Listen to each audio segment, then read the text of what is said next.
Hello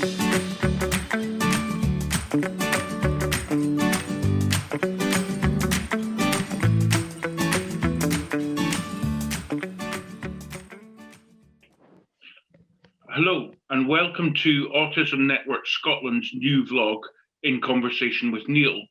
Today we're having a conversation with Lee Corless, who works for JP Morgan and their Autism at Work programme. Good morning, Lee. Good morning. So just before we start then, can you tell me a little bit more about yourself and your role within the company? Myself is probably the less complicated part of that. So my name is Lee Corless, and I'm diagnosed with Asperger's syndrome. I got that diagnosis in my mid-30s, so a bit later in life. And I also have a son who's now just turned 18, who's also diagnosed on the autism spectrum. He has slightly more significant challenges than I do. My job at JP Morgan, so my day job or my full day job is I work for global technology within the diversity and inclusion team, and I look after communities, what we call communities and inclusion globally, and I also look after the Autism at Work program here in the EMEA region, so Europe, Middle East and Africa, and I also look after it in the Asia and Pacific region.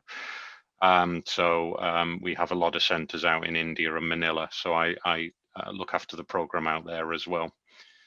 Effectively what that means is just around helping support people on the spectrum into meaningful roles across the organization, support our colleagues who are already in the business, and drive other companies to take up such a program and support the initiative to find those people with the right skills that just happen to be on the autism spectrum, find work and bring that, over high 85% of people who are able to gain employment, not having employment or full-time employment. So it's a high statistic and we need to get that down. What was the rationale behind the company's push to become more autism aware? I don't think it was ever a rationale. I think like any other company, we are always looking for the right skill set to fill right roles. And the more that we looked around, the more that we saw that people on the spectrum had a great skill set to offer a corporation such as ours, such as certainly a number of the roles that we offer. And equally, I think we just weren't getting them through our interview process because, like many corporate interviews, they are very sociable type events where you have to give huge examples of your jobs that you've done and have deep and meaningful conversations with probably lots of people, which can be a push. So we started to see a drop off in people actually applying for roles. We saw other companies have or start programs and be very successful, so we reached out to those and just really, started to engage and understand what they were seeing, what the results were. And then naturally we progressed into a pilot and tracking our own results. Okay, and what sort of benefits do both employees and JP Morgan get from your initiative? I mean, the big thing that our employees get is a meaningful role. So all of our roles are open to everybody to apply to. We don't create roles just for people on the spectrum. We don't do this for charity. What we do is we remove the barriers that previously may have existed for people to get employment. They obviously then end up with full-time employment. One of the other things that we do for a number of individuals, particularly if it's one of their first roles, is we help engage with life skills. So we teach them about running a bank account more efficiently, thinking about rent, bills, how to do that. So we teach life skills of those individuals coming in. The company itself, clearly we benefit from a really good individual. Our statistics have shown that the right first time, the performance that we see, the productivity are always exceptionally high and in the top, 5-10% of the team month on month. And retention wise, our retention rate of people on the spectrum is exceptionally high. So when we bring people in, it's costly. When we train them, it's costly. So to have people stay for a longer time is exceptional from a corporate perspective.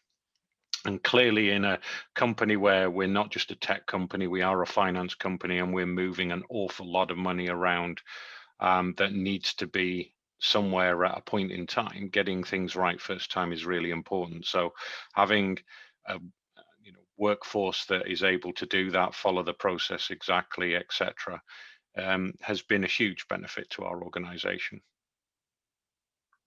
It's excellent.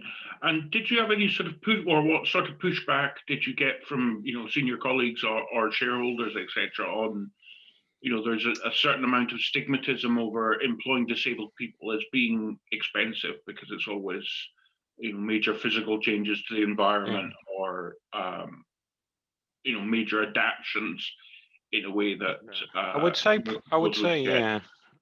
pushback from our very senior, so the operating committee, we've had very little. They saw the results of the pilot, and when you get those kind of results, it speaks absolute corporate sense that they would hire individuals that perform along the lines of we saw. And this is people who perform in roles matched to their skills.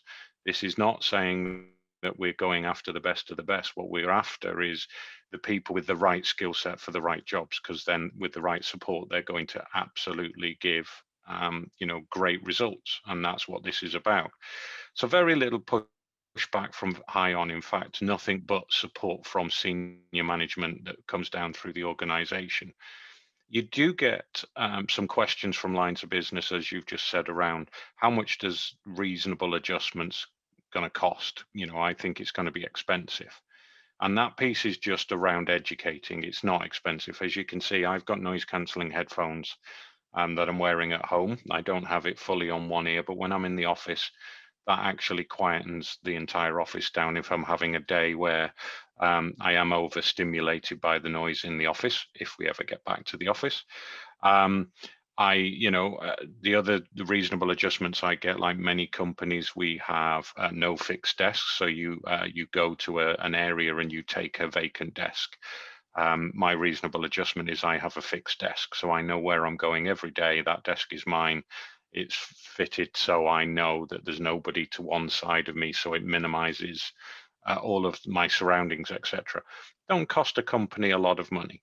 So, just dispelling those myths through training was probably the easiest thing that we did.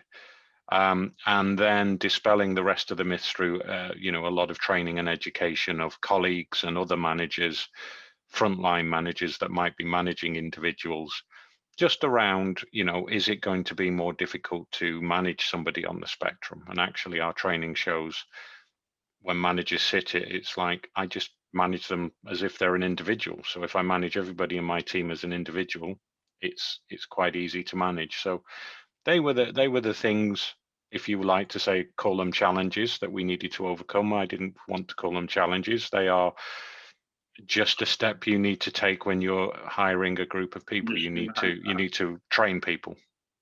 How do you approach something as, because you don't want to say barriers because they're not really barriers. You don't want to say challenges because that's negative. How do you phrase it?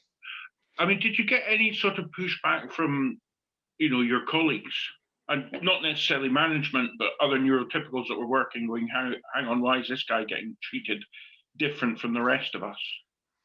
No, not the way that we handle it. So we do an awful lot of training of the colleagues as well. So when an individual comes in, if they disclose, depending on the support they need as to how much training, etc. we give. I mean, if somebody chooses to disclose. Somebody chooses not to disclose, we still do our general training across the whole corporation now that is around awareness and awareness building. But you can make accommodations for anybody in the organization for whatever their needs may be. So actually coming in and what you're showing is we're not making the job easier for anybody.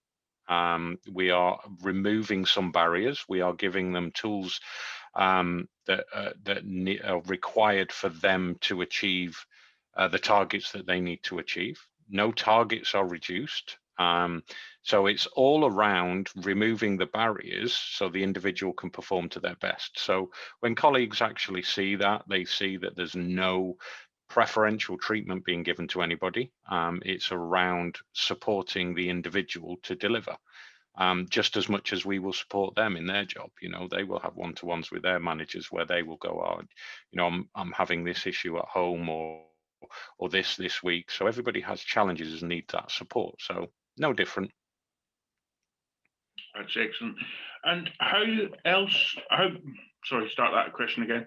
What more do you think companies can do to encourage higher levels of employment among autistic individuals? You know, as we discussed earlier, it's up in the high 80% of either have no job or only work part-time. You know, what more can neurotypicals do to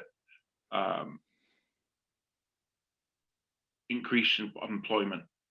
And how could I think not make it easier, but make, you know, I'm autistic as well, and I really struggle with the modern sort of idea of situational judgment questionnaires, etc., because they don't play to an autistic mind at all. And then, as we've discussed, to sort of give me an example of a time when you gave excellent customer service. You know. So I think a lot of it is companies going out and seeking other companies that have programs, and we see an awful lot of that, and learning and understanding what changes or what adaptations need to be in there. Clearly, us as a company, what we do is we've looked at a lot of our hiring and support processes and procedures through the eyes of somebody on the spectrum. But actually, when we see a need for a change, we make that change for everybody. So it's not just made for somebody on the spectrum. So if you think about our hiring, if you think about the interview process, we train managers to think about the question that they're asking, make sure that it's you know, more of an open question. Think about if you need to give there any questions in advance. We also think about we try and train other companies to think about what are you actually hiring for and what's a different way you can run that interview process. So if we think about our technology type roles, we actually get people to do some technology work for us. So if we're hiring coders, we will give them a piece of coding to work through. Just thinking outside of the box for all of your hires, and you know, you give anybody coding. So it's around educate yourself, understand where your gaps are in your business and where you need to start looking wider for skill set. Think about, have I got a diverse balance to my interview, and if not, where can I go and find you know, a wider, diverse talent pool for us to look at. There's things like we work with the National Autistic Society, and we're working with them. We're sponsoring the first Autism at Work Roundtable seminar that will take place in March. We have these in the US. We're one of the founder members of the Autism at Work Roundtable, with large companies coming together, sharing best practices. So it's just, if you're a company, small or large, get involved, go out, review what's out there. There's lots of help and support. Companies like ours are willing to give help and guidance.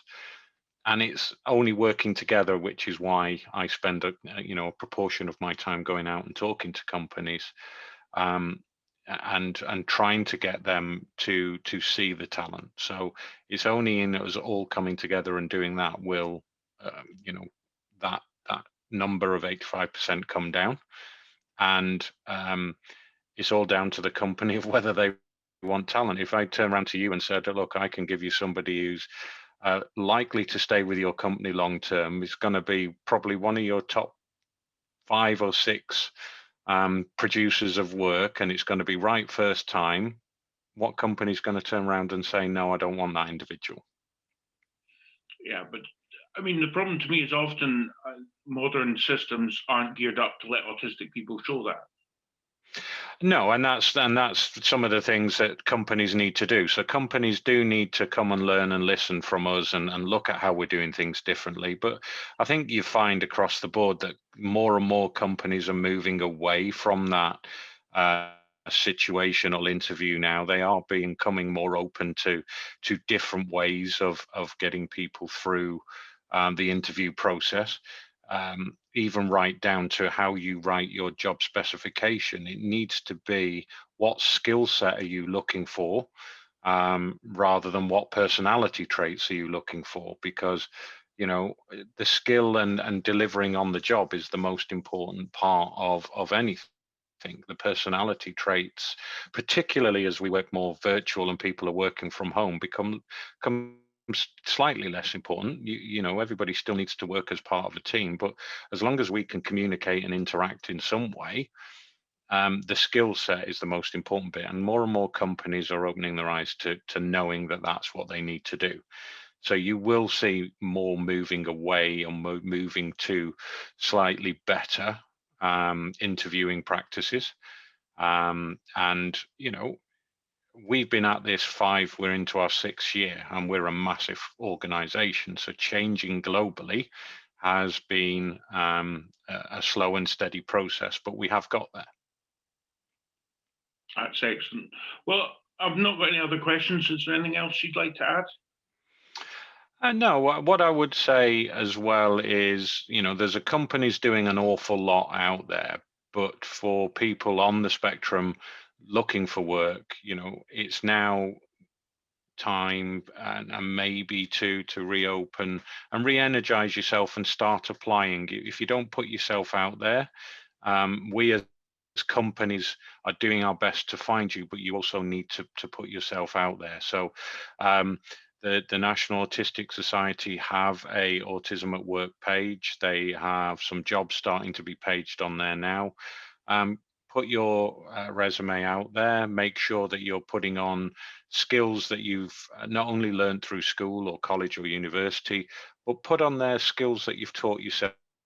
Because a lot of autistic individuals have spent a lot of time teaching themselves things, learning things off the internet, and they are still valuable skills. So put them on your CV. It will make you more employable.